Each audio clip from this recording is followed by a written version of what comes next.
Hi there, my name is Faith. Welcome to my YouTube channel. In this video, I will be showing you how I made my very first ever dragon puppet. Here she is. Her name is Eclipse. She is a work in progress, but right now this is what she looks like. She's all done, but she's falling apart a little bit. But in this video, I'm going to be showing you how I made her, what I used. I didn't record as much as I wanted to during the process, but hopefully I'll be able to answer some questions on how you might want to make your very own puppet dragon. This is a very fun project. I will definitely be making more. I actually have ideas on a bunch of new designs for new dragons that I'm definitely going to be making. But this is my first ever one, and I wanted to share it with you guys, so I hope you enjoy.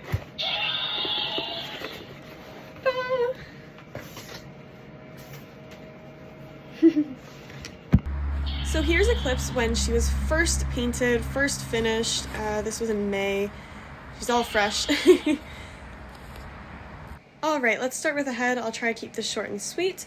Here you can see different pictures I used. This is the inside of the head. They're Vex toys that I had when I was a kid. I used them as the frame. So every time I pulled the trigger that you can see there, every time I would pull it, it would drop the bottom jaw, so opening the mouth. Where my hand is now, that's where the voice box that I found, that's in there so that it can actually roar and make sound.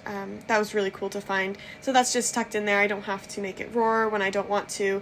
Here you can see the frame of the head. So I actually used cardboard. I started off with just regular cardboard that I found, and then I took all the pieces apart and made it into, or used better cardboard that I had. The first one was just kind of the outline. I used paper to start off, and then the cardboard. It was really just my own design. I don't have the specific pieces anymore. But you can see that there's the holes for the eyes. I did want the eyes to blink. I made it so that they could blink, but because of the trigger mechanism, the way that I have it set up, I wasn't able to make it work. For this dragon, the next one will definitely be blinking. That is my goal. But yeah, you can see that it's all cardboard to start off. For the eyes themselves, I actually used tennis balls, dog tennis balls that I found at the dollar store. I stripped them of the fluffy outside and painted them. I could not find anything else that was round and the size that I needed. Ping pong balls were too small. Christmas ornaments were too big. It was just a whole process. I had a lot of fun looking in the mirror with her. The eyes, they could blink. However, the mechanism, as you can see with my hand, I could only pull the trigger to make the mouth open and close, and just the way my hand was positioned, it wouldn't have worked to make it blink as well. So I cut that one off of this dragon, but it'll definitely be in the next one. I had a lot of fun in the mirror with this guy. She was definitely more maneuverable when she was just the head. There she is with the better cardboard and kind of the final base. There you go. And as you can see here, the eyes could blink, but I couldn't figure out how to do it with my hands and wanted to move on from just the basics of it there. Then came the time for the scales. So I used foam hearts from the dollar store during Valentine's time. These were all individually glued on with a glue gun. It took forever, but it was so rewarding. The head was a lot of work because I wanted it to be symmetrical on both sides, but it was definitely a long process, but a very rewarding one as well to see the end result. I also used paper mache for the horns. I used cardboard to make the base and then wrapped it in tape, then paper mache to make it nice and smooth and pretty. It took a while for it to dry, and then I got to glue it on, but there's the result, and I love her so much more with the horns. Definitely looks more dragon-like than without the horns, in my opinion. The color scheme also changed a lot. She was initially going to look like a blue-gold macaw, but then I painted her blue. I absolutely love that, but then when I went black to do blue over top, the black just totally made me love it so much more, and I'm very glad with the choice that I made there. For the teeth, I used these sponge hearts from the dollar store. They were white and they were perfect. Alright, so now it's time for the body. The body, like I said before, she's a lot bigger now than she was intended to be. So this is me trying to figure out a position to configure the body there. That body, it's way too small. And I realized that shortly after. It wasn't going to work. She had to be bigger in order for it to be proportionately accurate. It was not the right size, and looking back now, she just looks like a noodle. a noodle snake. I wanted it to be a dragon, not a noodle snake. So I did end up changing it, and I used a curtain that I found at the thrift store, cut it, made it really big. I just went for it, and I think it turned out pretty good. I used stuffing I get from pillows, old pillows that I used, rip them up. It's a lot cheaper than getting actual crafting stuffing. But here you can see the difference between the initial size and the actual size. It doesn't look that different, but it's definitely a lot bigger and thicker and proportionally accurate now with the adjustments. So I did use a zipper on the inside of the head and the top of the body. It can come apart, however it is very, very, very hard to come apart.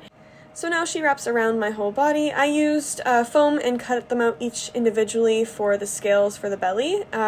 Those were on first before I had anything else because I wanted to make sure that those were where I wanted them and to cover as much surface area as possible so I wouldn't have to put so many scales on. There were still so very many. I didn't even count how many scales individually put on. She's very, very long. When she was done like this, I couldn't even show her in the entire mirror here, but she's about as tall as me, if not taller, all put together like that. Next up was the arms and legs. Oh my goodness, they stumped me so much. I initially used fabric, then I ended up making them out of cardboard and putting fabric over top so that it's puffy. There's my mom modeling so I could figure out the back legs. They ended up changing so many times. Then I started adding scales to the front arms, big ones on the bottom of it so that I didn't have to do so many.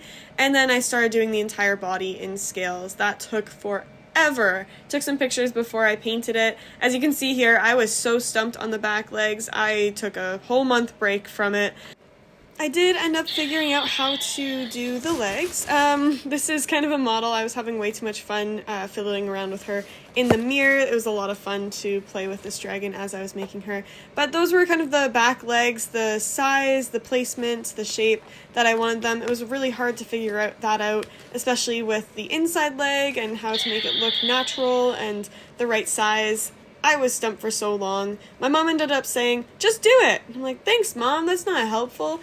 It turned out that was actually very helpful because the whole rest of the dragon, the head, the body, everything, I just did it. So I decided to just do it, figured out the legs, figured out the claws. The claws themselves are made of paper mache.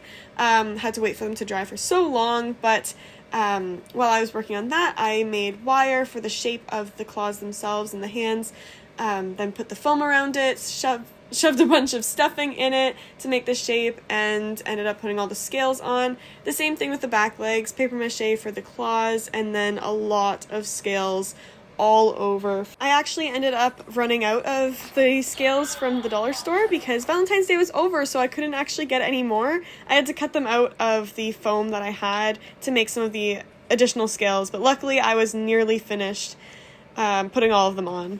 The final paint job! So I decided to paint her all black. I love how it turned out. The black and gray or silver looks really cool, and I'm very happy with it. It looked a lot better matte, but then I had to add Mod Podge to protect the paint and try to keep it on. Didn't end up working, but that's okay. You live and you learn, right?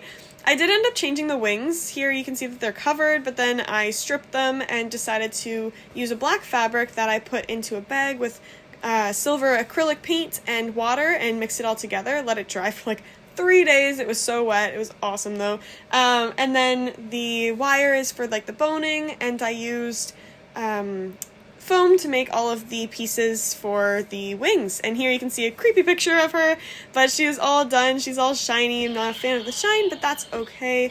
Here she is roaring, and just me being super happy with how it turned out. I'm so glad that I finished this project. And there's definitely a lot that I would do differently next time, which I might make a video about. But if you guys have questions, or if you guys want to know more or want to show me your projects, please leave that in the comments. Like and follow. This is my first video that I'm kind of asking that, but I am definitely going to be making more dragons in the future, hopefully recording along the way so that I can actually, you know, make more sense in my videos. But if you could give me a like and a follow, drop some questions that I might be able to answer in my next video. But here she is, my beautiful dragon. She's definitely a night dragon. Her name is Eclipse, and thank you so much for watching and sticking through this whole video. Hope you have a great day. Bye.